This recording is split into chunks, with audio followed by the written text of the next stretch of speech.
এবং এখানকার মৎস্য শিল্প, চিংড়ি শিল্প এবং আমাদের রাবার শিল্প সহ আপনার অর্থনৈতিকভাবে অত্যন্ত ইম্পর্ট্যান্ট একটা ডিস্ট্রিক্ট আমাদের এই প্রিয় কক্সবাজার। সাথে এই হাইওয়েতে বান্দরবান পার্বত্য জেলা রয়েছে, যেখানকার পর্যটন এবং হিল ভৌগোলিকভাবে অর্থনৈতিকভাবে অনেক গুরুত্বপূর্ণ। আমরা যখন দেশের বিভিন্ন প্রান্তে যাই, গোপালগঞ্জ বেলচে যাই, আপনার সেখানে এক্সপ্রেস ওয়ে যেগুলি করা হয়েছে আপনার সেগুলি কিন্তু এত বিজি সড়ক না, অথচ যেখান থেকে সরকার সবচেয়ে বেশি রেভিনিউ পায়, রাজস্ব পাই, এই চট্টগ্রাম কক্সবাজার জেলা, মানে ম্যাক্সিমাম রাজস্ব রেভিনিউ এখান থেকে যায়। কেন এই জেলার এই মহাসড়ক এটা 6 লেন অথবা অন্তত 4 লেনে উন্নীত হলো না?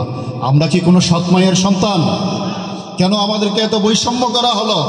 স্বাধীনতার 54 বছর পরেও দেশের সবচেয়ে ইম্পর্ট্যান্ট একটা ডিস্ট্রিক্ট আমি বলবো চট্টগ্রাম এবং কক্সবাজার, এগুলিকে কেন এত বৈষম্য করা হলো? আমরা অতীতে যারাই দায়িত্ব পালন করেছেন আমরা আপনাদের প্রতি দুঃখ প্রকাশ করছি। আমি অন্তর্বর্তীকালীন সরকারের মাননীয় প্রধান উপদেষ্টা, উনি চট্টগ্রামের কৃতি সন্তান এবং উনি নোবেল বিজয়ী একজন আপনার বিশিষ্ট আপনার অর্থনীতিবিদ।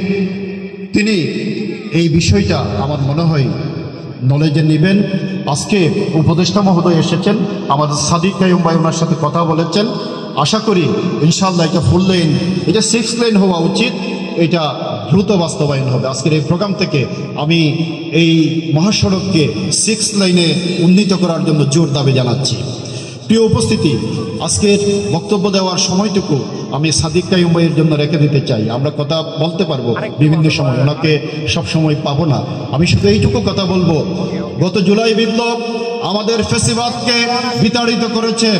জুলাই বিপ্লব নির্যাতিত নিপীড়িত মা বোনদের আহাজারি কবুল হয়েছে এবং আমাদের ছাত্র জনতা আবাবিল পাখির মতো আমাদের সাদিক কাইয়ুম ভাইদের নেতৃত্বে আপনার মৃত্যুর মুখে পতিত হয়েছে, শাহাদাতের জন্য নিজেদেরকে উজাড় করে দিয়েছে।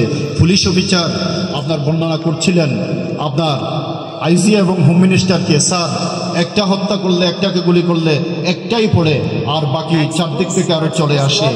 অর্থাৎ মৃত্যুর কোনো আপনার ভয় আমাদের বীর ছাত্র জনতা করে নাই।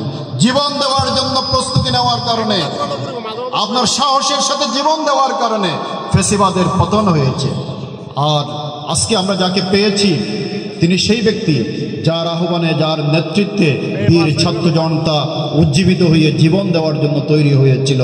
আপনারা জানেন, যখন সমন্বয়কদের ডিবি হেফাজতে নেওয়া হয়েছিল তখন কর্মসূচি প্রত্যাহারের মতো ঘোষণা তাদেরকে দিয়ে বাধ্য করা হয়েছে, সেই ব্রিফিং হয়েছে। সেখানে সার্জিস একটু ইশারা দিয়েছিল আপনার একটা আঙ্গুল বাঁকা করে যে আমাদেরকে বাধ্য করা হচ্ছে।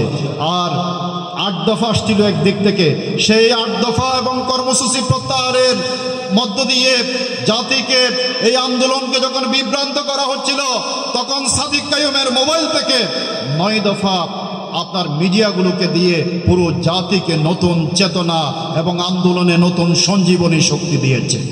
প্রাণপ্রিয় ভাইয়েরা আমার, সেই 9 দফাই আপনার ঘটনা প্রবাহে 1 দফায় রূপান্তরিত হয়েছে। আলহামদুলিল্লাহ আমরা ফ্যাসিবাদ মুক্ত হয়েছি। আজকের বাংলাদেশ ফ্যাসিবাদ বিতাড়িত হয়েছে, কিন্তু আমাদের কাজ শেষ হয়নি। আমাদের বীর ছাত্র জনতা জীবন দিয়েছিল, তাদের স্লোগান ছিল আমরা মেধার ভিত্তিতে চাকরি চাই, আমরা বৈষম্যহীন সমাজ চাই, আমরা ন্যায় বিচার চাই, we want justice, we want justice. এই স্লোগান দিয়ে তারা জীবন দিয়ে আমাদেরকে নতুন বাংলাদেশ উপহার দিয়েছে। আজকে সেটি এখনো এস্টাবলিশ হয় নাই। আমরা একটা আপনার অত্যন্ত ক্রাইসিস একটা টাইমের মধ্য দিয়ে যাচ্ছি।